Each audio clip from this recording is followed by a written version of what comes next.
तो hello everyone, आज हम इस ऑटो स्विच के सभी कंपोनेंट को चेक करना सीखेंगे बहुत ही आसान तरीके से।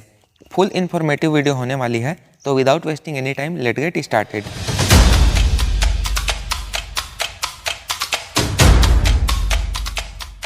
शुरू करते हैं इस टगल स्विच से। जैसा कि आप देख रहे हैं, इस टगल स्विच को राइट साइड में शिफ्ट करने पर लेफ्ट साइड शॉर्ट होता है और लेफ्ट साइड शिफ्ट करने पर राइट साइड शॉर्ट होता है और बीच में रखने पर सभी पॉइंट ओपन हो जाता है। अब हम इस न्यू टगल स्विच को मल्टीमीटर से कंटिन्यूटी चेक करते हैं।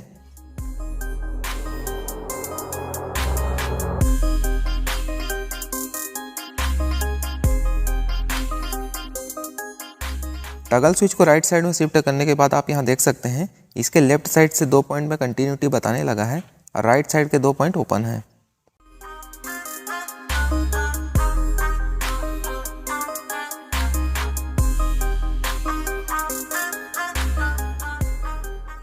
सेम ऐसे ही स्विच को लेफ्ट साइड में शिफ्ट करने के बाद आप यहां देख सकते हैं, इसके राइट साइड के 2 पॉइंट कंटिन्यूटी बताने लगा है और लेफ्ट साइड के 2 पॉइंट ओपन है।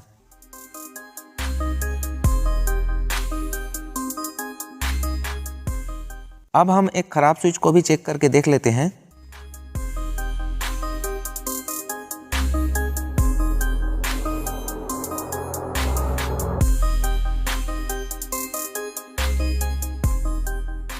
यहाँ लेफ्ट राइट दोनों साइड शिफ्ट करने के बाद भी कंटिन्यूटी नहीं मिल रहा है। इसका मतलब ये टगल स्विच खराब हो गया है। किसी भी एक साइड या दोनों साइड कंटिन्यूटी नहीं मिलने पर यह स्विच खराब की कैटेगरी में आता है। इसको नया लगाने से पहले इसको खोलकर इसकी पत्तियों को साफ करके वापस पैक करने की कोशिश कीजिए, ये ठीक हो जाता है। किसी ऑटो स्विच में इस प्रकार का DP/DT स्विच भी रहता है। इसकी टेस्टिंग भी सेम टगल स्विच की तरह ही होती है। अब देखते हैं इस रिले को। जैसा कि आप देख रहे हैं, इस रिले में टोटल 5 पिन आउट है। अगर हम इसके पिन को क्रमशः 1, 2, 3, 4 एंड 5 नंबर से कंसीडर करते हैं, तो इसके फर्स्ट और थर्ड पिन इसके कॉइल का है, जिसमें DC पावर सप्लाई जाने पर कॉइल के अंदर मैग्नेट बनता है। इसके कॉइल को चेक करने के लिए फर्स्ट और थर्ड पिन में कंटिन्यूटी चेक करने पर कुछ वैल्यू आए तो इसका कॉइल ठीक है।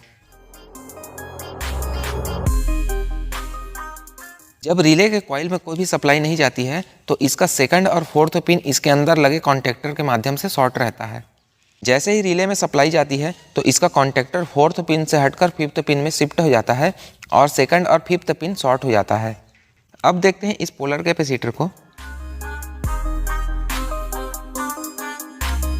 इस कैपेसिटर को मल्टीमीटर में कंटिन्यूटी चेक करने पर अगर कोई वैल्यू शो होने लगे, उसके बाद कैपेसिटर के लेग को पलटकर मल्टीमीटर में चेक करने पर फिर से कोई वैल्यू आए तो यह कैपेसिटर ठीक है।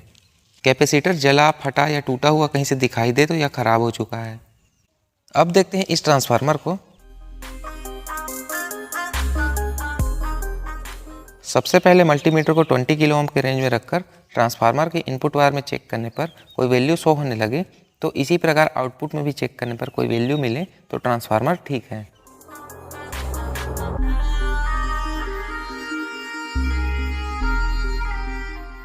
मतलब कि इनपुट में भी कोई वैल्यू शो होने लगे और आउटपुट में भी कोई वैल्यू शो होने लगे तो ही ये ट्रांसफार्मर ठीक कंडीशन में है।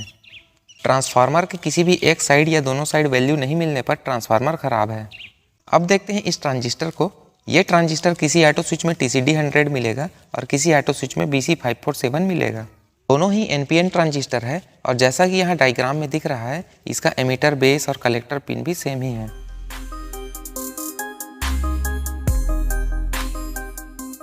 इसको मल्टीमीटर में चेक करने के लिए यहाँ मल्टीमीटर को ध्यान से देखिए। मल्टीमीटर को HFE मोड में सेट कर लेते हैं और इस HFE मोड में NPN और PNP लिखा हुआ है। चूँकि हमारा ट्रांजिस्टर NPN ट्रांजिस्टर है, इसीलिए मल्टीमीटर के NPN साइड ट्रांजिस्टर के एमीटर को E में, बेस को B में और कलेक्टर को C में लगाने के बाद इस प्रकार से वैल्यू शो होने लगे तो यह ट्रांजिस्टर ठीक है।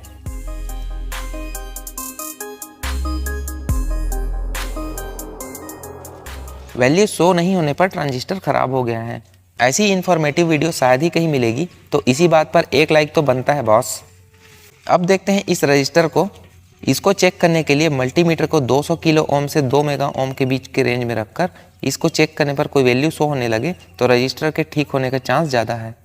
इसको और डिटेल में समझने के लिए आप हमारे इस वीडियो को देख सकते हैं। इसमें किसी भी रजिस्टर को, चाहे वो ठीक हो, ख़राब हो, जला हुआ है या कैसे भी हो, सभी की वैल्यू डायरेक्ट अपने मोबाइल से फ़ोटो के माध्यम से बहुत ही आसानी से पता कर सकते हैं। तो एक बार इस वीडियो को भी ज़रूर देख लीजिए। अब देखते हैं इस डायोड को। इसको चेक करने के लिए मल्टीमीटर को कंटिन्यूटी के रेंज में रखकर डायोड के दोनों साइड एक एक बार चेक करने पर सिर्फ एक साइड से ही कंटिन्यूटी मिलने पर यह डायोड ठीक है।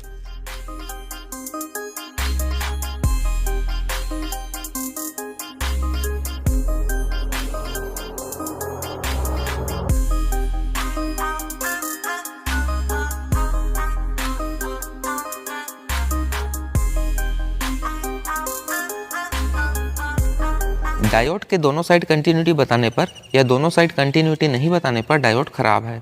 डायोड के सिर्फ एक साइड ही कंटिन्यूटी बताने पर यह डायोड ठीक है।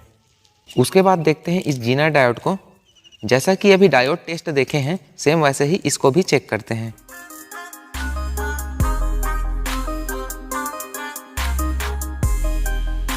अब देखते हैं इस LM324N IC को। सबसे पहले मल्टीमीटर को कंटिन्यूटी के रेंज पर सेट कर लेते हैं।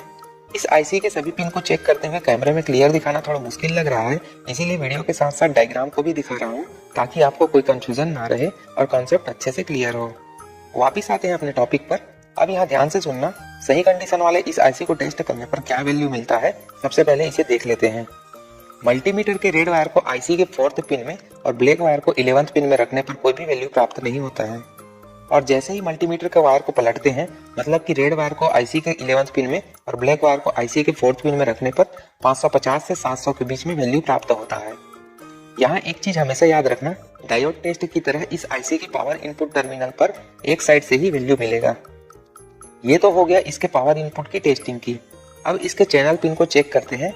जैसा कि आपको डायग्राम में दिख रहा है, इस आईसी में 4 चैनल है। सभी को एक एक बार करके चेक करते हैं।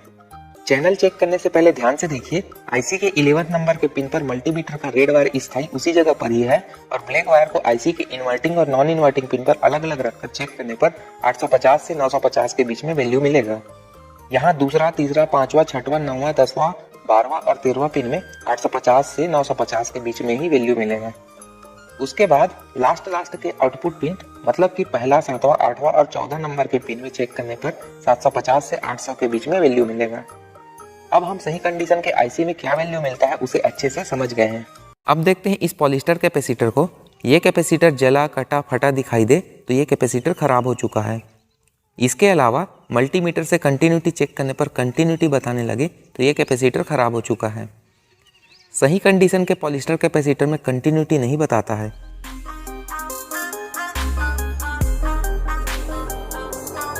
साथ ही साथ सीरीज बल्ब में लगाने के बाद कैपेसिटर चार्ज हो जाता है, जिसको डिस्चार्ज करने के बाद स्पार्क क्रिएट करता है। कैपेसिटर को चार्ज डिस्चार्ज करते टाइम सावधानी का विशेष ध्यान दें। आपकी जरा सी लापरवाही परम आनंद का अनुभव करा सकती है।